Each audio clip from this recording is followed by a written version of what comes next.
좀 오늘 그 문재인 집권 2년 그 평가를 좀 해주시기 바랍니다.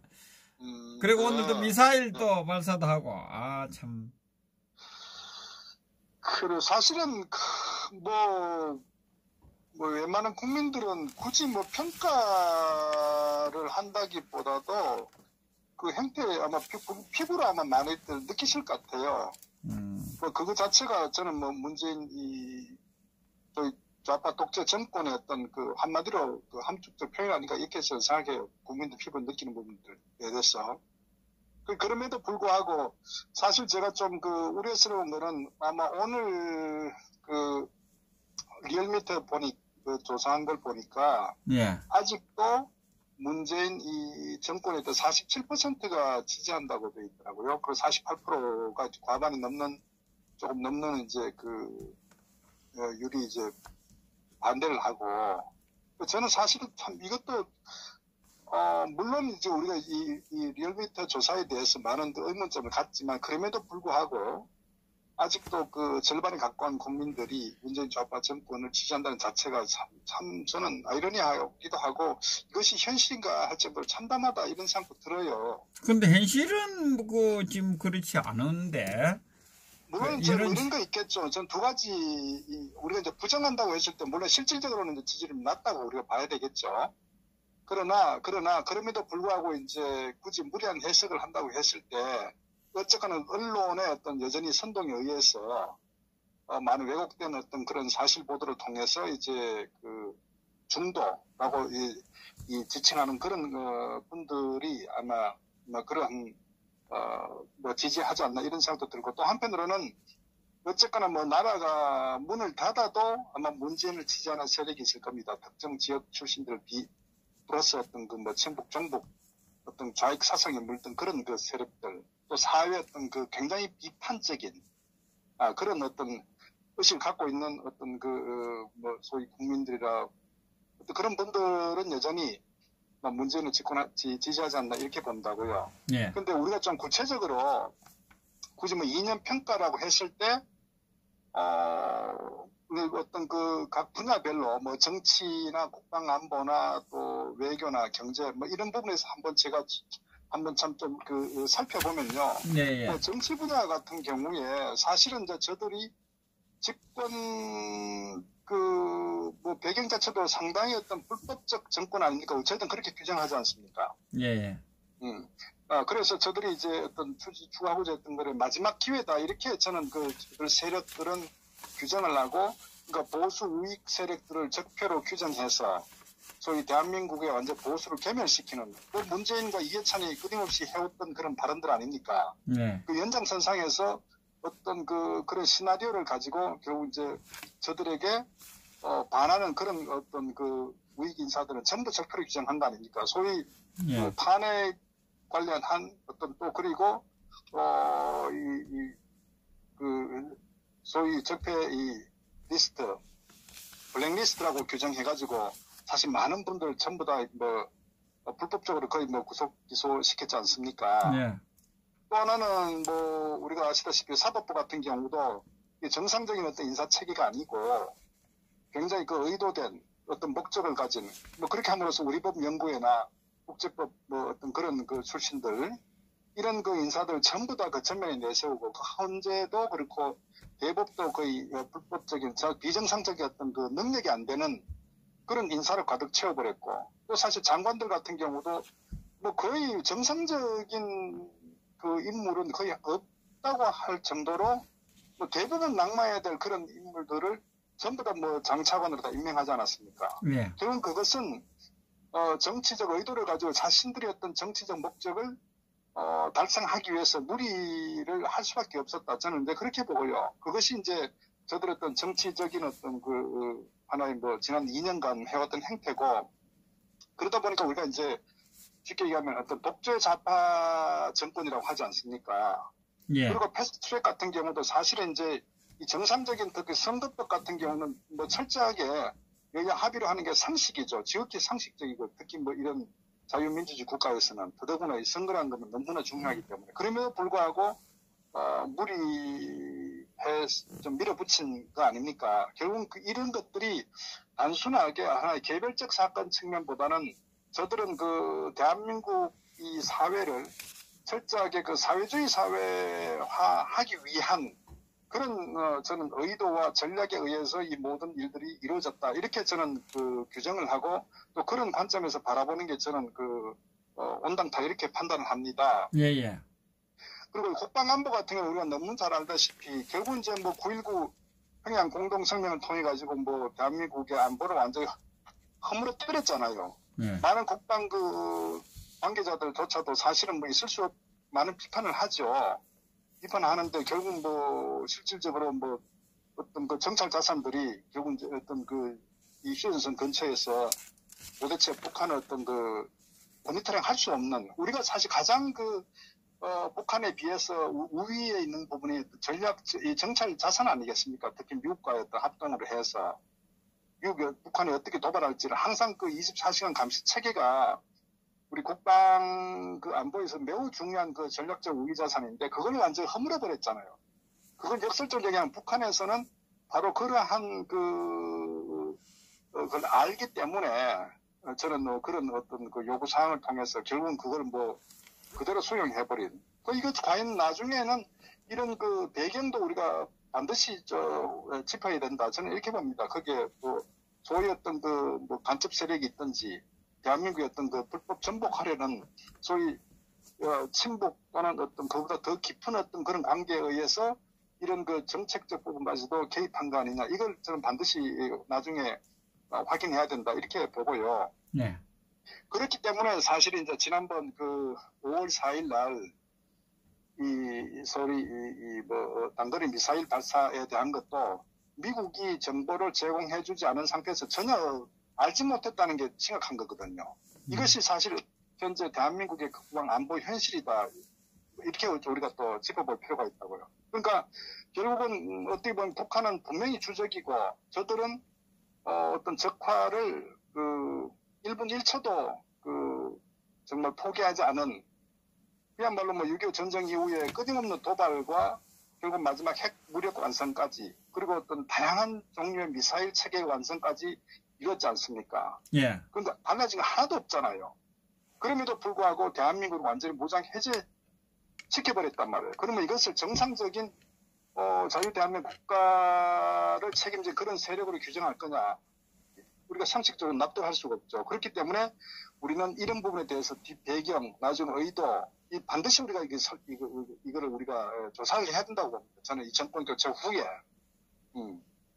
그만큼 어떤 국방 안보가 좀 허물어졌고, 외교 같은 경우도 아시다시피 대한민국, 특히 한반도의 어떤 지정학적 위치에 있어서 외교는 매우 중요하거든요. 아시다시피 어쨌거나 뭐 이 자유세계와 공산주의 세계 같은 결국은 어떤 북한과 중국과 러시아가 어떤 기본적인 어떤 그 뭐 삼각체계 한 축이고 그 한미일 동맹이 또 한 축 아닙니까? 그런데 그 부분을 완전히 허물어 버렸잖아요. 지금 뭐 한일 관계는 아시다시피 우리 대한민국 같은 경우에 어떤 과거의 어떤 과거사의 일본과의 어떤 그런 갈등적 관계가 있었지만 그럼에도 불구하고 대한민국의 국익을 위해서는 그 한일 동맹은 매우 중요하거든요. 특히 경제적 측면에 있어서 이번에 반도체나 어떤 많은 그 우리 그 어떤 부품들 같은 일본에서 수입을 하고 또 뭐 수출도 하고 굉장히 경제적으로 아주 밀접한 관계를 그 뗄 수가 없는 관계가 또 한일 관계거든요. 더더구나 또 이런 이 북한의 어떤 핵 문제 또 중국의 어떤 그 이 태평양 진출 이 전략 계획 여기에 맞서가지고 사실 한미일 삼각축 동맹은 매우 중요합니다. 한국의 안보를 위해서도.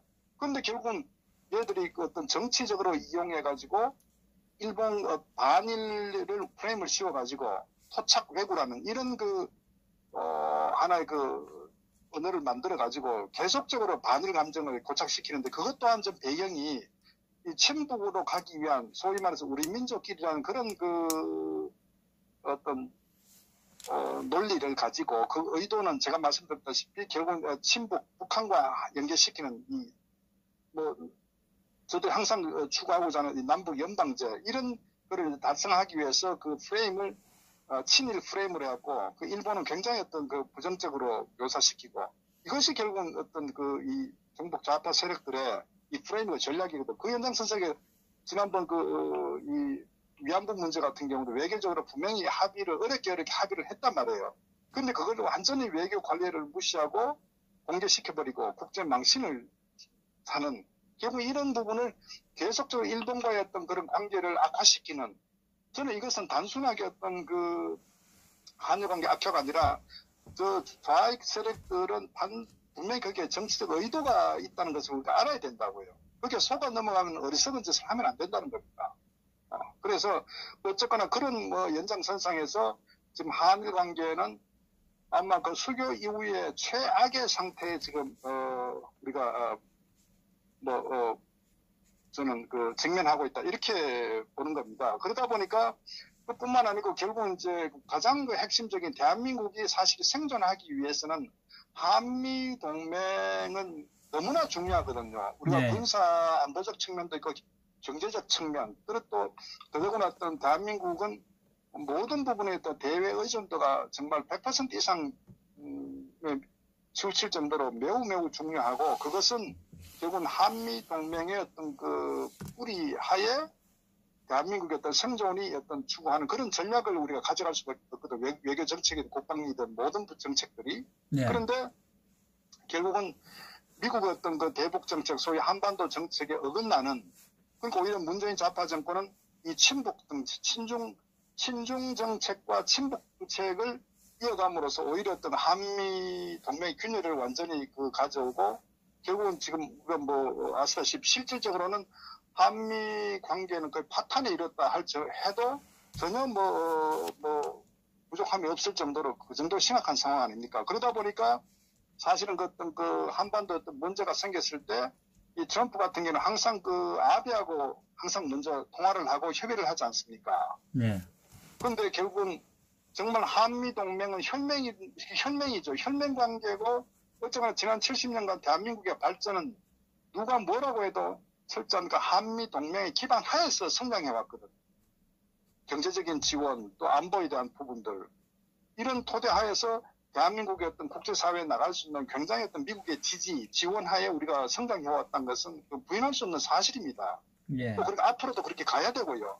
그만큼 한미 동맹은 매우 중요하다는 겁니다. 한국의 어떤 미래 어떤 생존과 발전을 위해서. 그런데 결국 이들이 미국의 어떤 대외 정책, 동북아 정책, 세계화 정책에 우리가 발을 맞춰야 되는데 반대로 친중 형태로 가고 미국과 어떤 정책에 반하는, 그러니까 친북 형태로 가면서 우리 미국 정책에 계속 반기를 드는, 점점 이 비핵화 문제 같은 경우도 미국은 철저한 압박 공조를 통해서 지금 한반도 해상 같은 경우에 지금 대부분의 연합군들이 지금 거의 해상 봉쇄에 준할 정도로 지금 서로 간에 굉장히 끈끈한 관계를 지금 맺고 있지 않습니까? 예. 특히 미일 관계는 역대 어느 때보다도 정말 긴밀한 관계를 유지하고 있거든요. 경제, 군사, 안보 모든 측면에서. 그런데 지금 문재인 좌파 정권은 어떻게 하고 있습니까? 그게 지금 이탈하고 있지 않습니까? 이것이 지금 현재 한미동맹의 현 주소거든요. 그러니까 그럼에도 불구하고 친중하는데 결국 친중하지만은 문재인과 중국 시진핑 만나가지고 혼밥 몇 끼 했습니까? 대접도 못 받잖아요.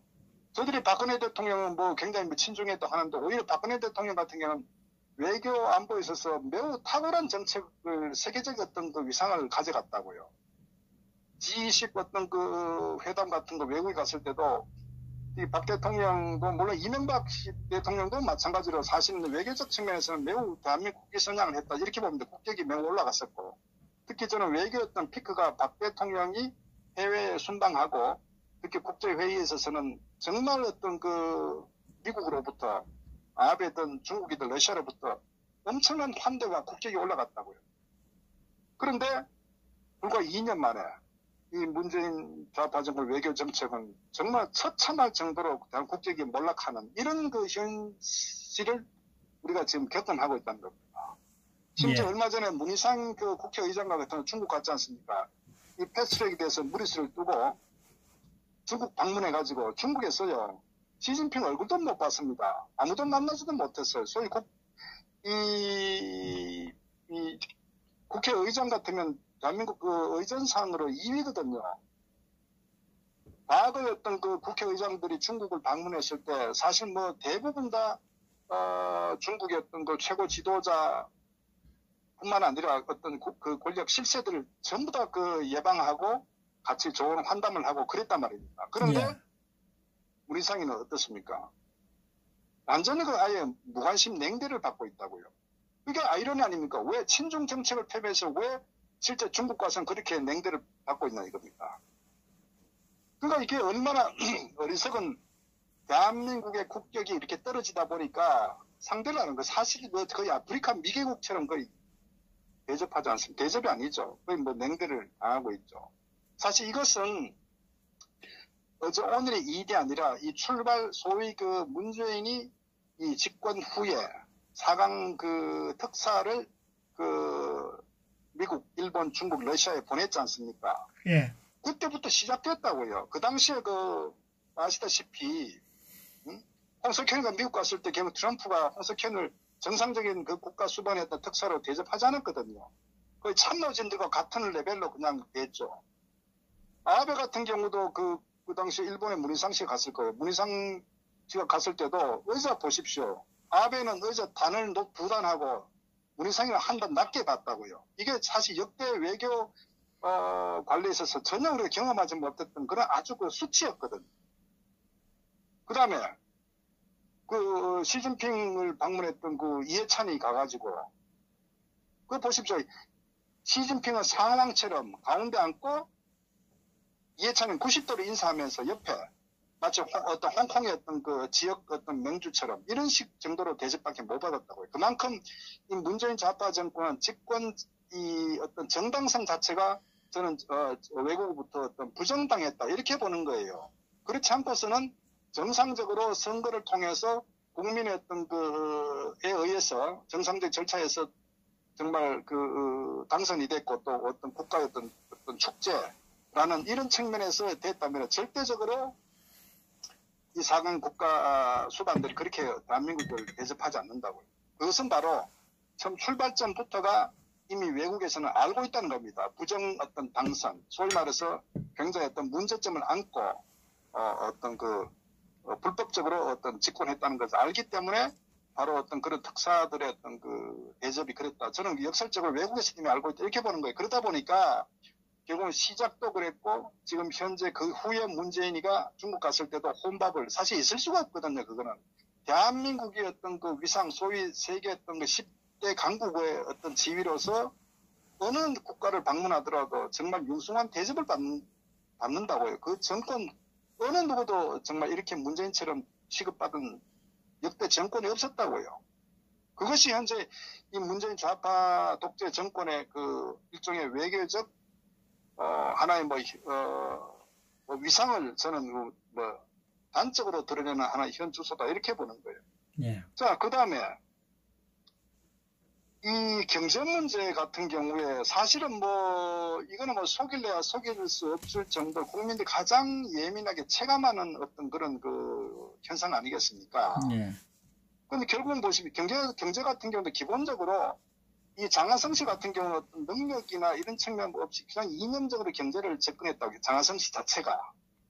그러니까 결국은 이제 민주노총이 요구하는 그런 그 정책을 그대로 받아들여가지고 소위 뭐 말도 안 되는 소득주도 성장이라는 이런 사실 경제 이론에도 없고 또 현실 경제도 전혀 맞지 않는 이런 그 얼토당토하는 경제 정책을 밀어붙여가지고 결국 그것은 민주노총이 요구하는 사람이 먼저다.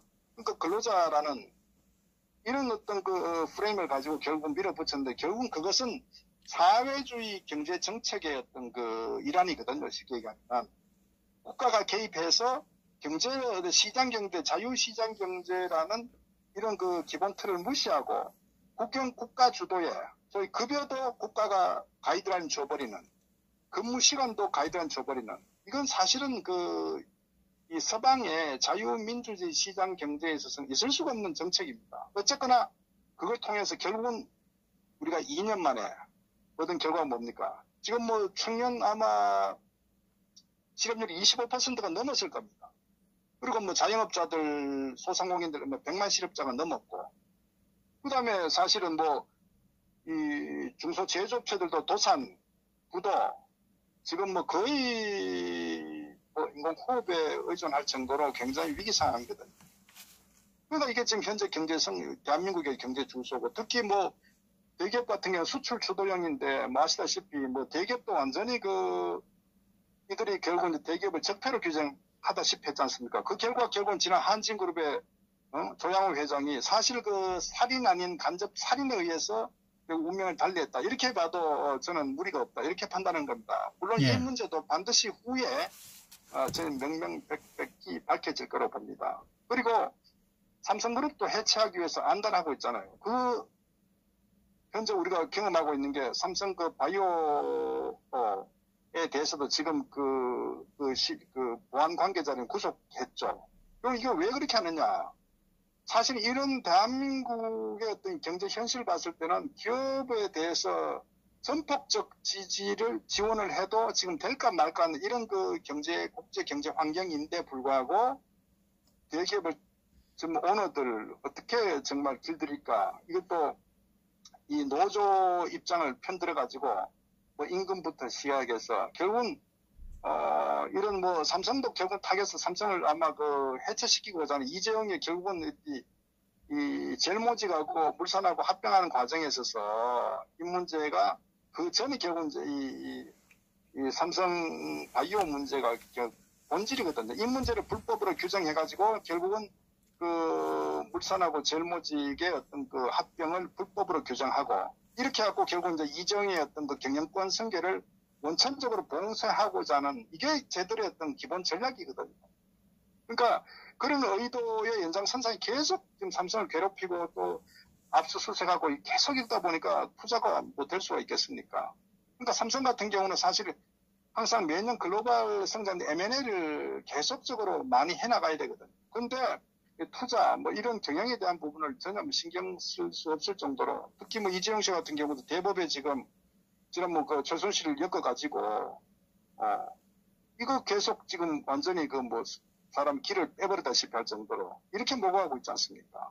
그러니까 이들은 대한민국 경제를 어떤 살리는 그러니까 대한민국 국민이라면 도저히 있을 수 없는 그런 행태를 지금 취해오고 있다는 얘기예요. 그러니까 이 부분에 대해서 과연 이 문재인 좌파 정권은 자유대한민국을 대표하는 정권이냐 아니면은 정말 어떤 친북 사상에 정말 실질적으로 북한과 연계된 어떤 세력인지에 대해서도 저는 반드시 밝혀야 된다 이렇게 봅니다. 어쨌거나 그러한 이 문재인 좌파 정권이 들어섬으로써 지난 2년간 경제가 정말 돌이킬 수 없을 정도로 회복할 수 없을 정도로 지금 몰락하고 있다. 저는 이 부분이 매우 좀 심각하죠. 거기다가 결국 이제 이 경제 문제가 회복이 안 되니까 그 숫자를 공무원으로 채우려고 하지 않습니까? 예. 이거 얼마나 웃기는 겁니까? 결국은 공무원 채운다는 얘기는 공무원 한 사람은 단순한 한 사람이 아니라 정년 때까지 보장이 돼야 되고 거기에 많은 연금부터 해서 국가 국민 세금으로 결국은 지탱할 수밖에 없지 않습니까? 예. 그럼 국가 부채가 증가된다고요. 지금 실질적 국가 부채도 엄청나게 지금 늘어나고 있고.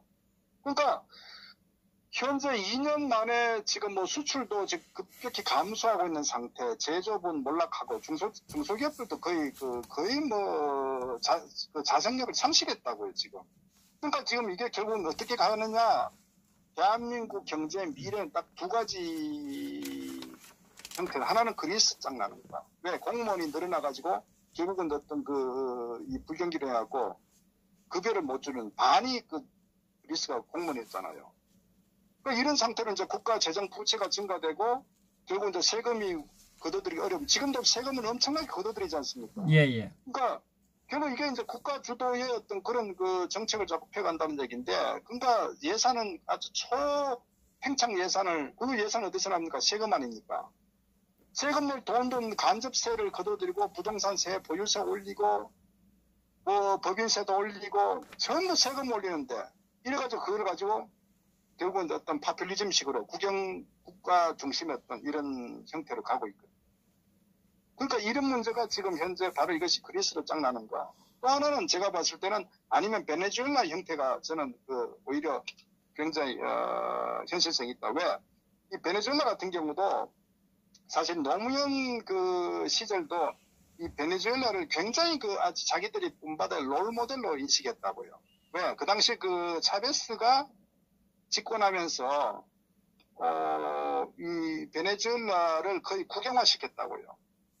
그러니까 복지를 굉장히 확대시키고, 그 다음에 이제 그 외국 기업들, 대기업들, 재벌 기업들 그 당시에 차베스가 폭압해가지고 전부 다 그 당시에 그 외국 기업이나 큰 기업들 해외로 다 그냥 빠져나가 버렸잖아요. 예. 그 외국 기업들 전부 다 해외로 다 나갔다고요. 그러니까 결국 어떤 그 석유를 가지고 운영하는데 뭐 결국은 이제 대부분 다 국영화시키고 소위 그 당시에도 차베스가 사람이 먼저다라는 소위 문재인이가 지금 주장하는 그 논리를 그대로 차베스가 지금 먼저 시행했다고. 그 결과 어떻습니까? 지금은 베네수엘라가 전 세계 가장 못사는 거지 나라가 돼버렸다고요. 쓰레기통 뒤지지 않습니까?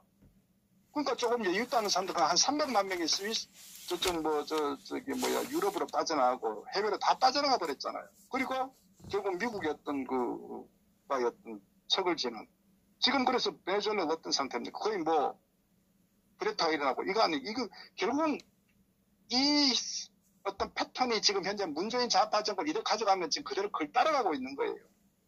이게. 그러니까 한마디로 이 대한민국 경제 자체가 지금 거의 뭐 회복 불능 상태로 가고 있다. 지금도 거의 뭐 그리고 지금 또 심각한 환율이 지금 1170원까지 올라갔어요. 80원인가까지 갔는데. 80원까지 저는 뭐 70원까지 봤는데 결국은 이게 두 가지 저는 의미한다고. 하나는 어쨌거나 이제 환율이란 거는 경제 상황이 불안하니까 외국 그 투자자들이 결국 이제 자꾸 빠져나가는 측면 하나 있고 결국 어떻게 보면 이제 대한민국 경제 어떤 그 비전이 있으면은 오히려 외국 투자자들이 달러가 들어오죠. 달러 들어오면 오히려 뭐 원화가 같이 떨어질 이게 환율이 떨어질 텐데 이게 반대 현상이거든. 또 두 번째 이거는 어떤 저는 대한민국 어떤 그 안보 문제가 상당히 불안하기 때문에 현재 두 가지가 복합적으로 작용하기 때문에 결국 이제 환율 인상이 급격하게 올라가는 거 아니냐.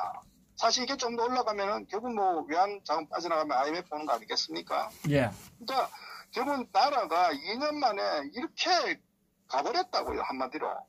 지금 사회 문화 예술 분야 같은 경우도 소위 저들 화이트리스트, 그러니까 이 블랙리스트로 해갖고 김기춘 전 비서실장이나 또 조인선 장관 같은 것도 완전 구속시켜가 사람 거의 정말 작사를 내놨는데 얘들 화이트리스트 해갖고 오히려 훨씬 더 심하게 지금 차별하고 거의 김재동이나 지금 좌파 정말 무능하고 정말 무식한 어떤 그런 그 인물들을 전부 다 방송에 전면에 내세워가지고 이거 지금 보면은 훨씬 더 수십 배 더 심한 어떤 그런 이 차별화된 일종의 그 정책, 이 문화예술 쪽도 펴고 있잖아요.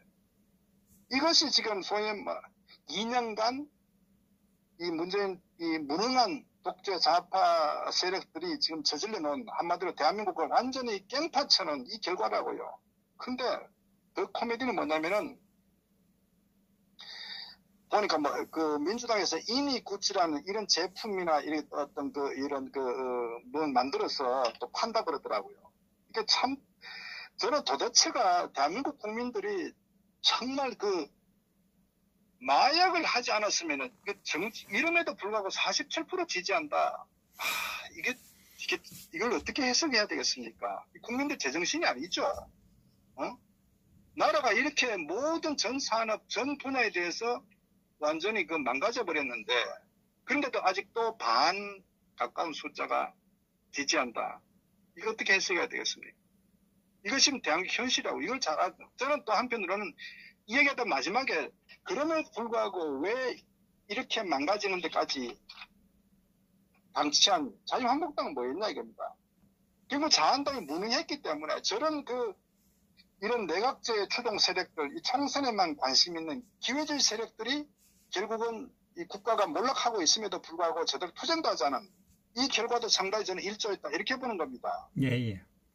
그러니까 결국은 이 문재인 좌파 정권도 정말 태어나지 말아야 할 정말 어떤 정권이고 또 그걸 제대로 견제하지 못한 자유한국당, 소위 정당이라고 이름표를 달면서도 이걸 거의 무방비 상태로 방치하다시피 한 이 자유한국당. 이들도 저는 반드시 책임을 물어야 된다. 이렇게 보는 겁니다. 예, 예. 그래서 어쨌거나 이 문재인 좌파 정권의 어떤 2년간의 어떤 집권 평가라고 하면은 한마디로 대한민국을 완전히 해체시켜버린, 정말 용서받지 못할 어떤 그런 지난 2년간의 어떤 행태를 반드시 우리가 여기에 대해서 철퇴를 가해야 된다. 그리고 저는 어쨌거나 이런 국가를 완전히 망가뜨린 원전 같은 건 마찬가지지만은 이런 부분에 대해서 저는 어떤 일정 시기가 됐을 때, 또 우파가 정권을 잡았을 때 저는 정말 철저하게 규명을 하고 어떤 북한과 어떤 그 관계에 대해서도 파헤쳐되고 또 이런 어떤 불법적인 어떤 법치를 완전히 무너뜨린 이런 사법부, 검찰, 정치검찰들 이런 것들도 반드시 저는 뿌리 뽑아가지고 대한민국 완전히 저는 바꿔야 된다 이렇게 생각합니다. 예. 이거 반드시 100배로 되돌려줘야 됩니다. 한마디로 제가 말씀드립니다. 예. 어쨌거나 그게 지금 현재 이 문재인 좌파 정권의 지난 2년간 민낯이다 이렇게 저는 판단합니다. 그런데 한 가지 좀 물어보겠습니다. 네네. 오늘 이제 미사일을 두 번째 네네. 쏘지 않습니까? 네네. 그래서 지금 이 문재인 정권이 2년 동안 평화라는 미명 아래 대북 정책을 펴왔지 않습니까? 네네. 오늘로서 2년 동안 다른 경제가 뭐고 국내 어떤 내치나 이런 거는 관심에도 없고 대북 정책에만 매달려 왔는데 오늘은 이제 이 미사일을 쏜 것을 보시고 원점으로 돌아갔다. 2년 동안 헛일을 했다고 저는 보거든요. 그 부분은 어떻게 보십니까? 예. 사실 제가 이제 미사일 발사건에 대한 것도 이건 사실 굉장히 좀 정치적 측면도 있고 또 이 트럼프가 결국 이제 북한의 어떤 비핵화를 외교적으로 소위 어떤 실현하기 위한 여러 가지 정치적 측면도 연관되어 있는데요. 어쨌거나 우선 나눠 가지고 미국의 어떤 트럼프 외교 정책 전략 부분하고 이제 문재인의 소위 지금까지 말씀드렸던 경제는 완전히 망가졌는데 그럼에도 불구하고 지지율을 유지하는 것 중에 하나가 소위 문재인이 어떤 위장 평화 사기 쇼 여기에 언론이 가세한 여기에 사실 많은 국민들이 현혹됐다 이렇게 우리가 또 판단해 볼 수 있거든요. 예. 그러니까 집권 시작부터 지금까지 무조건 김정은의 어떤 허리끈만 부여잡고 어떻게 하든지 어떤 평화 쇼를 하려고 하는 이제 이 부분이 결국 이제 어떻게 보면은 지금까지도 많은 거짓 쇼를 해왔지 않습니까? 예. 사실 이 김정은과 어떤 평화쇼 자체가 결국은 이제 평창 올림픽 열리기 전에 굉장히 2017년 말이 거의 한반도 전쟁 일부 직전까지 갔었다는 거 아닙니까? 근데 그런 부분을 결국은 이제 쇼를 통해서 결국 이제 4.27 이 판문점 이 깜짝 쇼도 하고 알바키 쇼도 쉽게 말하는 그리고 6.11에 대한부터 해서 등등 여러 가지 결국은 지금까지는 국민들을 속인 거 아닙니까? 예. 속였는데 결국은 이제 트럼프 정부도 지난 하노이 회담에서 완전히 그걸 명확하게 입장을 정리를 했고 또 그럼에도 불구하고 마지막까지 속이려고 지난번 워싱턴에 빨리 달려가가지고 어떻게 하든지 김정은하고 다시 한번 또 끈을 연결시키려고 했는데 결국은 2분 소위 창피스러운 2분 회담이라는 그런 또 아주 오명을 남겼지 않습니까? 예. 그리고 또 지금까지 쌀을 퍼주겠다고 그러니까 지난 5월 4일 날 단거리 미사일 분명히 단거리 미사일 이산데르 미사일 발사했지 않습니까? 예. 그러면 아주 아직도 부정하고 발사체라고 자꾸 지금 하고 있는데 국방도 마찬가지고 결국은 이 의도는 어쨌거나 이게 만약에 마지막 보루인데 이것마저 정상적으로 발사 미사일이라고 이제 규정하게 돼버린 공식적으로 어떤 선언하게 돼버리면은 결국 이것은 유엔 안보리 위반이 되거든요. 네. 그러니까 유엔 안보리는 2006년, 2009년도에 어떻게 하든지 미사일 종류에 관계없이 어떤 형태의 미사일도 발사하면 안 되게 지금 유엔 안보리에서 규제를 하고 있었단 말이에요. 예. 그런데 문재인이가 어떻게 하든지 퍼주려고 하는데 안보리 위반이라고 이제 공식적으로 이제 인정을 하게 돼 버리면은 더더구나 퍼줄 수 있는 명분이 사라져 버리니까 그렇다면은 결국은 이 문재인이가 마지막 김정은 허리끈을 쥐고 정말 위장평화 쇼를 하려고 그조차도 어떤 그 기반이 상실되기 때문에 그래서 사실 국방부는 합참에다가 그거를 이제 이 미사일이라는 말을 용어를 못 쓰도록 지시한 거 아닙니까? 예, 사정이 있다고 그러대. 보니까 군인 넣어가지고 물으니까. 자, 그렇죠. 그런데 결국은 이제 좌파들 입장에 봤을 때 어쨌거나 위장평화쇼를 끝까지 끈을 놓으면 안 되거든요. 그러니까 말씀드렸다시피 그 미사일 발사라는 부분이 공식화되면은 유엔 그 결의안 위배가 되기 때문에 지금 문재인 같은 경우도 그렇게 했었고 또 미국의 트럼프 폼페이오 같은 경우도 사실 안타까운 부분 많이 있어요. 왜? 지난 5월 4일날 이 240mm 계량형 방사포와 300mm 방사포는 분명히 위협적인 거고 더더구나 그 러시아 계량형 그 이스칸데르 500km 사정거리 이 핵탄두 장착할 수 있는 이것도 굉장히 위험하거든 사실은. 더더구나 그거는 뭐 어떤 방어가 불가능할 정도로 굉장히 위협적인 어떤 이 탄도탄 미사일인데 지금 폼페이오 같은 경우는 외교를 지속해야 되기 때문에 그것을 결국 이제 마찬가지로 미사일이라고 표현하지 않고 발사체 비슷한 그리고 더더구나 그것은 ICBM이 아니기 때문에 더더구나 일본의 위협도 안 되고 더 나아가서는 어떤 북한 내부 자국의 영토에 떨어진 것처럼 이렇게 축소해버렸거든요.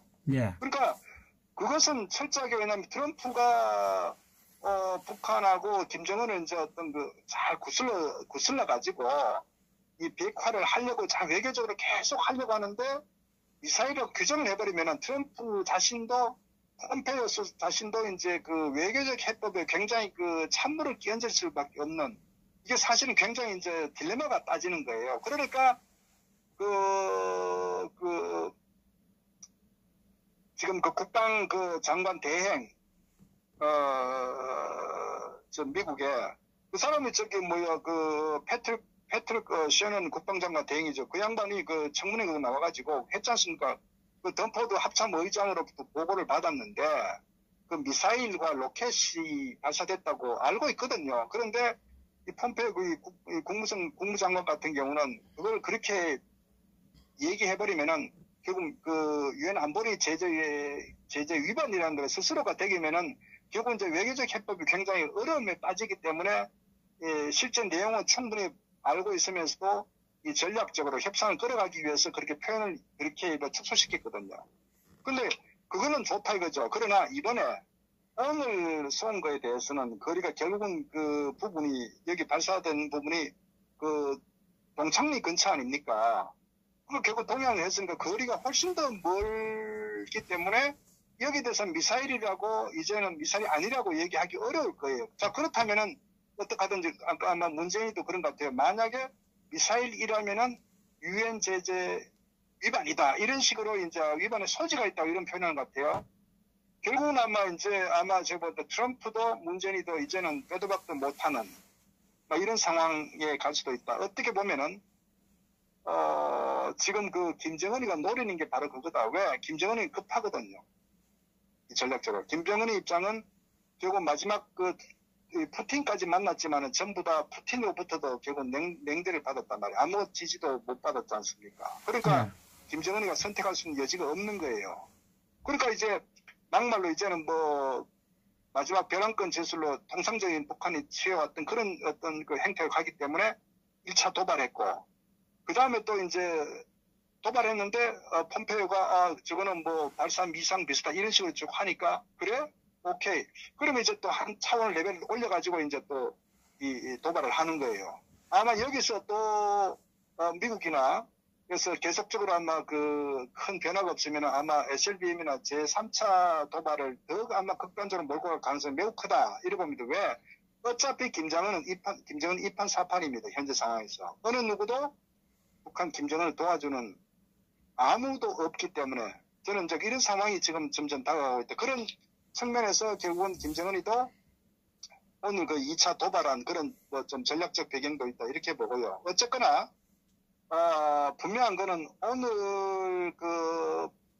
오늘 발사한 걸 미사일이라고 아마 다시 부정하기는 매우 어려울 겁니다. 이제 앞으로 내일 모레 지나면 명확하게 이제 밝힐 수밖에 없겠죠. 그러면 싫든 좋든 간에 이제 결국은 이제 유엔 제재 위반이거든요.